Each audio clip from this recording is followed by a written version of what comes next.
सुप्रभात। कैसे हैं आप सभी? आशा करती हूँ कि आप सभी खुश और खुशहाल होंगे और अच्छे से अपने स्वास्थ्य का ध्यान रखते हुए अच्छे से अपनी पढ़ाई कर रहे होंगे। हम बच्चे कई दिनों से पढ़ रहे हैं रस के बारे में। मैंने आपको पहले भी कहा है कि मैं आपको काव्य शास्त्र करवाऊंगी और काव्य शास्त्र में हम काव्य के करने के बाद हमने रस का जो विषय था वो उठाया था और रस की मैं 2 से 3 वीडियो आपके लिए बना चुकी हूँ। आज मैं उदाहरणों के माध्यम से, कल हमने थोड़ा सा श्रृंगार रस के बारे में मैंने उदाहरण देकर आपको समझाने का प्रयास किया था कि किस तरह से रस है जो एक सहृदय के मन में पैदा होते हैं, हृदय के अंदर पैदा होते हैं। सहृदय वो श्रोता होता है, वो दर्शक होता है, वो पाठक होता है जो बिल्कुल दिल से दिमाग से किसी भी रचना को, किसी भी दृश्य को देखे, सुने, समझे, उसी को एक सहृदय सामाजिक प्राणी कहा जाता है। यानी कि यदि आप मानसिक रूप से संतुलित हैं, यदि आप मानसिक रूप से स्वस्थ हैं, तो आपके हृदय के अंदर जरूर रस पैदा होंगे। जैसा भी आप साहित्य सुनोगे, जैसा भी आप पढ़ोगे, जैसा भी आप समझोगे।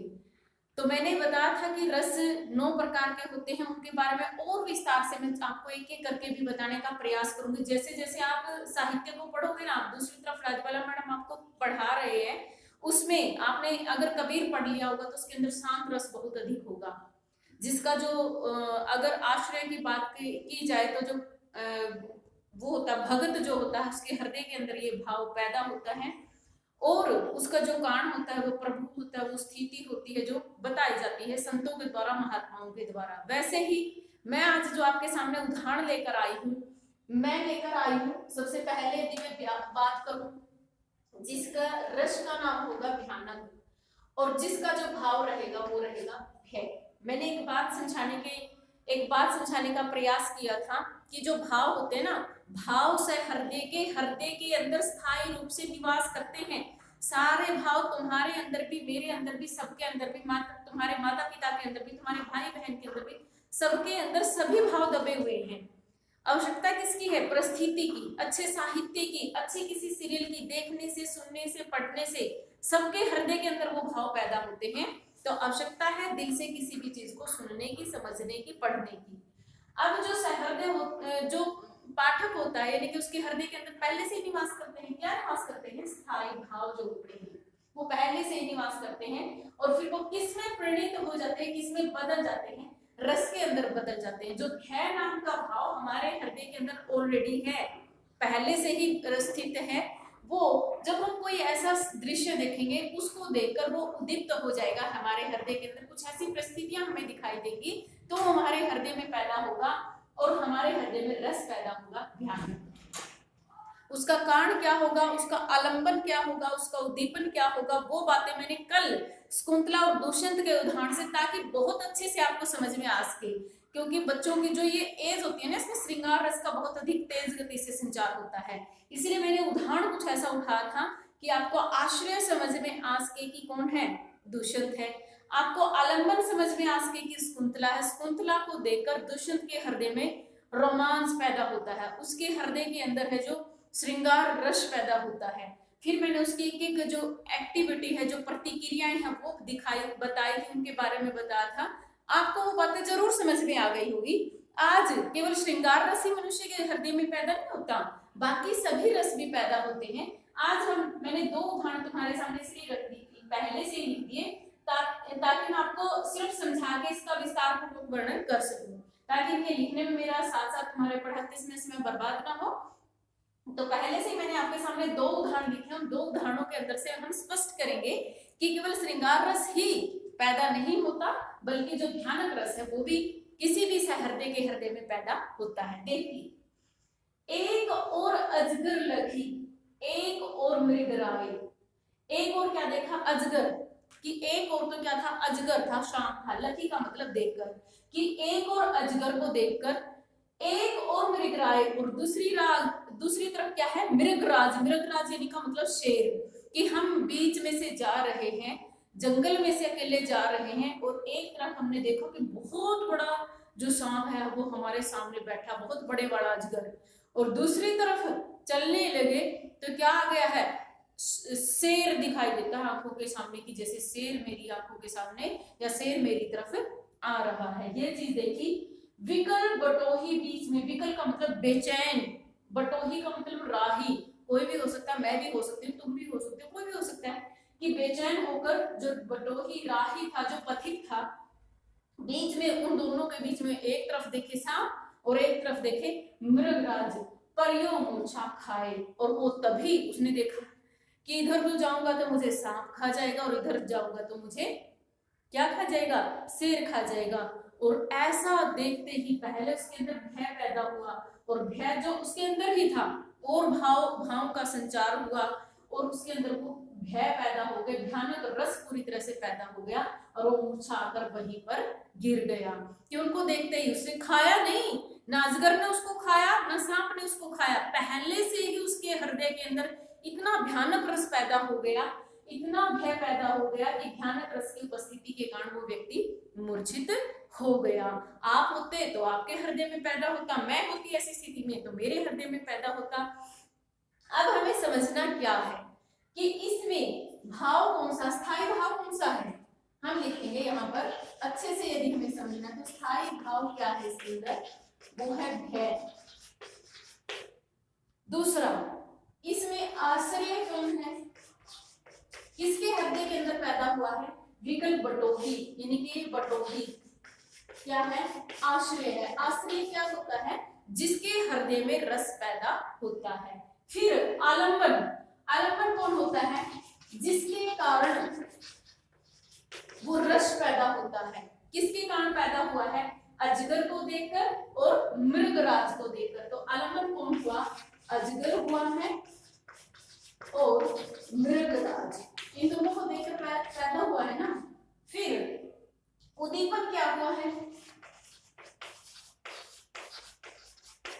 उद्दीपन इसके अंदर अलग से उद्दीपन दिखाया नहीं गया है, क्योंकि वो अकेला ही व्यक्ति है वहां पर, सुनसान रास्ते का होना, पत्तों की सरसराहट हो जाना, कुछ ऐसे। अगर और कभी डिटेल में अगर मैं इसको लिखती तो जगह कम थी, इसलिए मैंने इतना ही लिखा। साथ के साथ कर दें कि एक तरफ हमने सांप को देख लिया, दूसरी तरफ मृगराज को देख लिया, उन्होंने मुझे देखा या नहीं देखा, उससे पहले मूर्छा खाकर गिर गया। जैसे पत्तों की सरसराहट हुई होगी, पत्तों की आवाज आई होगी, तो साथ ही और भी ज्यादा डर उसके अंदर पैदा हो गया। तो उद्दीपन में देख सकते हैं, जैसे पत्तों की सरसराहट, किसी की आवाज होना, या शेर का खूंखार या आक्रामक रूप देखना, इस प्रकार से ये इसके उद्दीपन के कारण हो सकते थे। फिर आ सकता है इसके अंदर संचारी भाव। संचारी भाव क्या होते हैं, मैंने कल भी डेफिनेशन दी थी। संचारी भाव वो होते हैं किसी भी रस को पुष्ट होने में जो सहायक होते हैं। इसके अंदर भय पैदा हुआ होगा, चिंता पैदा हुई होगी, डर पैदा हुआ होगा, वो सारी चीजें मिक्स होकर उसके बाद ही जो स्थायी भाव हो इसका रूप बदल लेता है, रस का रूप बदल लेता है। आशा करती हूँ कि आपको जो मैंने भयानक रस बताया है ये आपको जरूर समझ में आ गया होगा।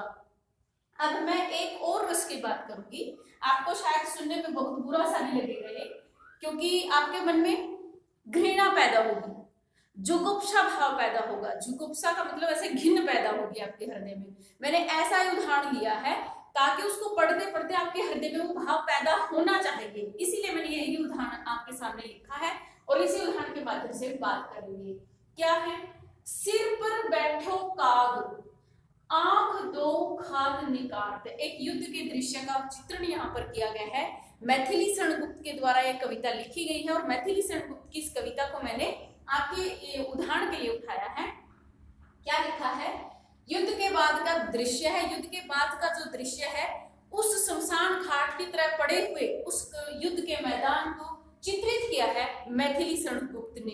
क्या कहा उसने, सिर पर बैठो काग, आंख दो खाद निकाट, कि जो युद्ध के बाद जो सैनिक मरे पड़े हुए हैं, जो युद्ध के सैनिक है वो भयानक रूप से जख्मी हो गए हैं, घायल हो गए हैं और वही बेहोश होकर वही उन्होंने अपने प्राण त्याग दिए हैं। और फिर उसके बाद का जो दृश्य उसको वर्णन करते हुए मैथिली शरणगुप्त ने लिखा है कि सिर पर बैठो काग, कि सिर के ऊपर जो कौवा है वो बैठा हुआ है, आंख दो और उसकी दोनों आंखें निकाल निकाल के खाद खा रहा है। कोई व्यक्ति मरा पड़ा हुआ है और उसकी दोनों आंख निकाल के कौन खा रहा है, कौवा खा रहा है। फिर खींचत जिभि सयार अति ही आनंद उर धारत, और फिर उसके बाद जो गिद्दड़ है वो उसकी जीभ को खींचकर, जो जख्मी सैनिक पड़ा हुआ, घायल सैनिक, मरा हुआ जो सैनिक पड़ा है जख्म के बाद, उसकी जीभ को खींच करके और अति ही मतलब बहुत बुरी तरीके से पूरा जोर लगा करके आनंद उर्धारत और अपने हृदय के अंदर आनंद ले लेकर खा रहा है। यानी कि जो सियार है, जो गिद्दड़ है, वो उस मरे हुए सैनिक की जीभ को खींचकर अपने हृदय में अत्यधिक आनंदित होकर उसकी जीभ को खींचकर वो खा रहा है। आपके मन में और घृणा पैदा हुई होगी। अभी और है, गिद्ध जांग खोती खोती के मांस कुपारत, और जो गिद्ध है वो उसकी जांघों को, जगहों को खोद खोद कर मांस खा रहा, उसकी जांघों को खोद खोद कर कौन खा रहा है? जो गिद्ध है। गिद्ध नाम का जो पक्षी होता है, मांसाहारी होता है, वो उसकी जांघों में से मांस को निकाल निकाल के खा रहा है।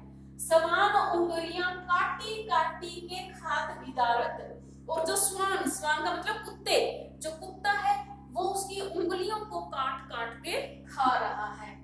बहु चील नोची नोचीले गात नूर मोद भरियो सबको हियो, और फिर जो चील है ना वो नोच नोच के उसके हृदय को मोद, मोद का मतलब आनंद के साथ, चील भी तो एक मांसाहारी पक्षी होता है, तो चील क्या कर रही है, बहुत सारे जो चील है वो नोच नोच के उसके शरीर को और मोद, मोद का मतलब आनंदित हो करके सबको ही उसके हृदय को खा रही है। जनो ब्रह्मा भोज जिमान, कि जैसे ब्रह्मा ने भोज लगाने के लिए, जिमाने के लिए कोट आज भिखारी दियो, और कि ऐसा लग रहा है कि जैसे ब्रह्म भोज पर जिमाने के लिए करोड़ों भिखारियों को यहाँ पर भेज रखा हो, ऐसा इस युद्ध स्थल को देखकर दृश्य प्रतीत हो रहा है। तो आपको जैसे जैसे मैंने पढ़ा होगा, आपके मन में ना घिन पैदा हुई होगी, नफरत पैदा हुई होगी, घृणा हुई होगी बहुत ज्यादा, और उसी घृणा का जो कारण, जो रस पैदा होता है, उस रस को कहते हैं विभत्स रस। कौन सा रस पैदा हुआ है? ये बिल्कुल अति पार हो गई होगी। कई बच्चों को तो ऐसी भी समस्या होती है कि ऐसी ऐसी बातें सुन के उल्टियां आने लगती हैं। तो ये जो स्थिति होती है हमारे मन की, ये किसके कारण होती है? ये विभत्स रस पैदा हो जाता है, जुगुप्सा के कारण, घृणा के कारण। हमें गंदी चीजें देख करके गंदी स्मेल आने पर ऐसे होते हैं ना, नाक ऑटोमेटिकली हमारी चढ़ जाती है, अच्छा नहीं लगता है सूंघने में, देखने में, बिल्कुल भी घिन आती है, नफरत आती है जिन चीजों से। तो ऐसे हमने देखा इसका स्थायी भाव क्या है? जुगुप्सा है, घृणा है। इसका आश्रय कौन है? जो इन सबको देख रहा है वो इसका आश्रय है। यानी कि जैसे जिसने उस सीन को देखा वो इसका आश्रय हुआ। आलंबन की बात करें तो ये सारी जो परिस्थितियां अलग अलग से, जो कोए हैं उनके द्वारा खाना, फिर सियार के द्वारा उसकी जीभ को खींचना, फिर जांग को गिद्ध के द्वारा खोदा जाना, फिर चील के द्वारा खा जाना, तो ये सारे क्या है? उसके आश्रय बनेंगे, आलंबन बनेंगे। और फिर इनके चीलों के द्वारा उसको और ज्यादा वो करना, तो और ज्यादा उद्दीपन हो गया है उसका। और इस प्रकार से हम देखते हैं कि किसी भी स्थायी भाव के लिए फिर उसके हृदय के अंदर अनुभाव पैदा होंगे, कई प्रकार के रस पैदा होंगे, जैसे घिन पैदा होगी, नफरत पैदा होगी उसके दिलों और दिमाग के अंदर। फिर इस प्रकार से हम देखते हैं कि संकोच, मुख मोड़ेगा, वो जो देखेगा उस सीन को मुख मोड़ेगा, संकोच सी, घिन सी पैदा होगी, नफरत पैदा होगी उसके हृदय के अंदर, आवेग पैदा होंगे, व्याधि, जैसे वो बीमार टाइप से हो जाएगा, उल्टियां आने लगेंगी, इस प्रकार की होगी, गलानी होगी, और बेहोश भी हो सकता है। अपरस्मार बोलते हैं संचारी भाव को, यानी कि वो क्या हो जाएगा? बेहोश हो जाएगा। इस प्रकार से उसके दिल, हृदय के अंदर नफरत पैदा हो जाएगी। तो मेरे ख्याल से आपको जो दो रस मैंने समझाए हैं, एक मैंने समझाया आज भयानक रस, और दूसरा मैंने आज आपको समझाया है जुगुप्सा के कारण जो बेभत्स रस पैदा होता है, कि इन दोनों रसों के माध्यम से आपको ये बात पूरी तरह से समझ में आ गई होगी कि वास्तव में, वैसे मैं ये बातें बताती हूँ, आप दिल से मेरी बातें ना सुन रहे हो तो बिल्कुल भी पैदा नहीं हो गई, लेकिन मैंने पहले ही कहा कि सहृदय सामाजिक के अंदर, सामाजिक कौन? मैं, तुम, कोई भी हो, पाठक, श्रोता, दर्शक जो भी हैं, कि वो सभी होंगे, कि जो सहृदय पाठक, श्रोता या दर्शक जो होते हैं, उनके हृदय के अंदर ये जो भाव होते, रस होते होते हैं ये रस पैदा होते हैं। और इन रसों के पैदा होने का कारण क्या होता है?